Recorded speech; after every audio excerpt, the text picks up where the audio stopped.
what is it about movies about apes that intrigue me so much? Thank you for watching Razzle. This is Ryan here, and today I'm going to be reviewing Kong Skull Island.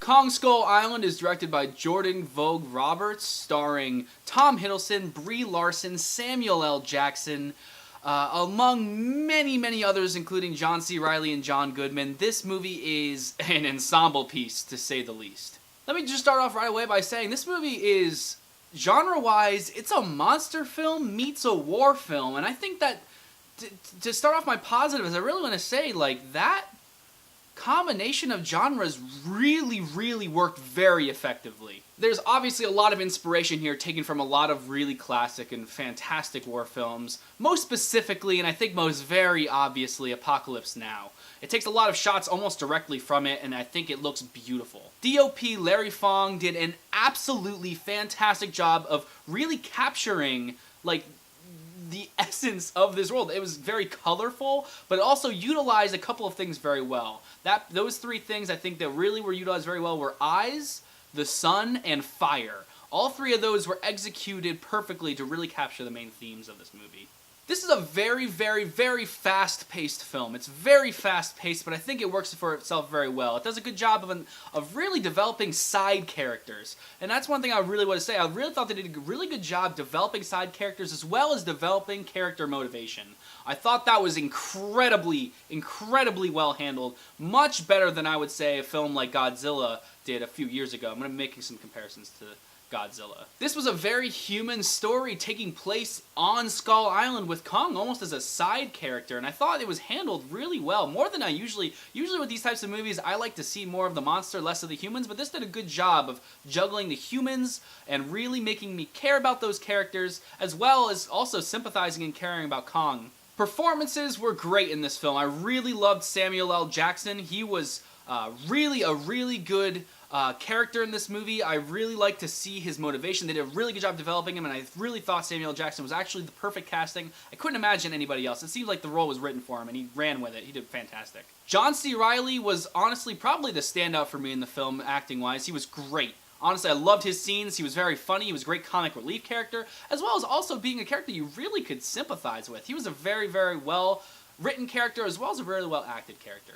I'm going to make a smooth transition to the negatives.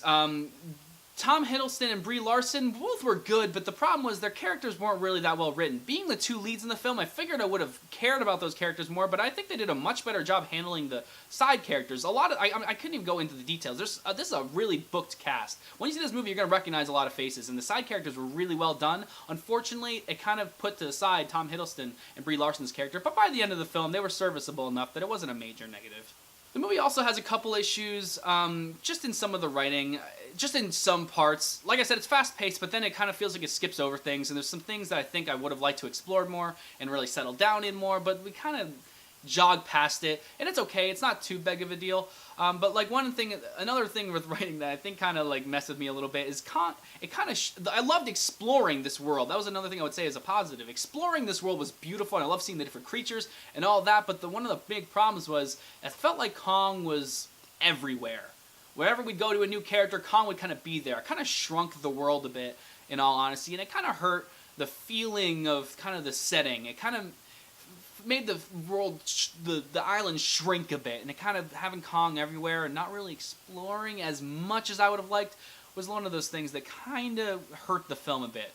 Overall, guys, this film is absolutely beautiful. It is eye candy. It uses color beautifully, has really good side characters. Didn't even get into the action. The action is fantastic. It's so fun. Absolutely fun. This movie just was fun from start to finish. Watching Kong fight, sympathizing with Kong, really well done. It has a couple setbacks, of course, that mostly being some writing things, and just some tightening up in certain places, and in kind of stretching, and in other ways developing characters a little deeper, and certain aspects like that. But overall, this is a great fun film. It did exactly what it was trying to do. It did exactly what I was hoping Godzilla would be, in being a really fun monster movie with a lot of fun action, some memorable, cool characters, great villain. Really well done. I really enjoyed this movie, and I'm really looking forward to the future of this franchise and everything else these monster movies will be. Kong Skull Island, I am going to give an 8 out of 10.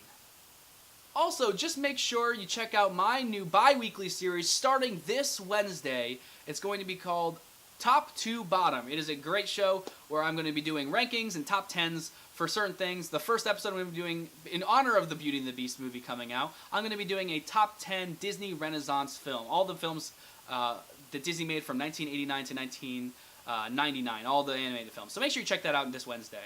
That's all I got for you guys. Thank you very much. Make sure you like, comment, subscribe. It helps us out a lot. You can follow me on Twitter, @Ryan_Havens.